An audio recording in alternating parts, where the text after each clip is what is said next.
छोटे भाई लड़के को अपने पिछवाड़े में टहलते समय एक खोया हुआ ईयर फॉक्स फेनेक फॉक्स मिला। उसकी सुरक्षा की चिंता करते हुए उसने उसे घर के अंदर ले लिया, लेकिन जैसे ही उसने उसे छोड़ा वह तुरंत भाग खड़ा हुआ और डर के मारे इधर उधर उछलने लगा। जैसे ही लड़का हल्का सा जोर करता वह तुरंत भागने की कोशिश करता और आखिर में कहीं छिप गया। रिश्ते को सहज बनाने के लिए लड़के ने तुरंत उसके लिए खाने का इंतजाम किया। खाने की खुशबू सूंघकर वह बाहर आया, एक टुकड़ा मांस उठाया और फिर से छिप गया। चूंकि उसे लड़के की संगत पसंद नहीं थी, लड़के ने उसके लिए खिलौने खरीद दिए। खिलौनों की आवाज सुनते ही वह बाहर दौड़ कर आया। लगता था उसे ये बहुत पसंद आए, लेकिन जैसे ही लड़का थोड़ा पास जाने की कोशिश करता वह तुरंत छिप जाता। लड़के ने भी इस पर ध्यान नहीं दिया और हर दिन नए नए तरीके से उसे स्वादिष्ट चीजें खिलाता रहा। हैरानी की बात यह रही कि एक दिन वह खुद ही लड़के के हाथों के पास आकर लेट गया। शायद इस दौरान उसने लड़के की सच्ची नीयत महसूस कर ली थी। इसके बाद से दोनों का रिश्ता गहरा होने लगा। वह लड़के की रजाई में घुसकर बिस्तर पर आलस से पड़ा रहा, मानो कह रहा हो अब मुझे उठाकर दिखाओ।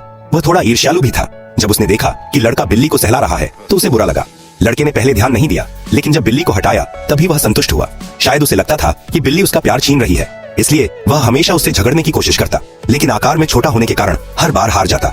हारने पर वह उदास होकर खिड़की से बाहर देखता। तब लड़का उसे बाहर घुमाने ले जाता। जब तक वह हरी घास पर खुशी से दौड़ता नहीं दिखाई देता, लड़के को सुकून नहीं मिलता। लड़के की नरमी ने इस फेनेक फॉक्स की आवारा आत्मा के लिए एक दरवाजा खोल दिया और फॉक्स के विश्वास ने उस दरवाजे की चाबी हमेशा के लिए हटा दी। असल में सबसे कोमल बंधन ही दो अकेली आत्माओं को एक दूसरे की गर्माहट दे सकता है।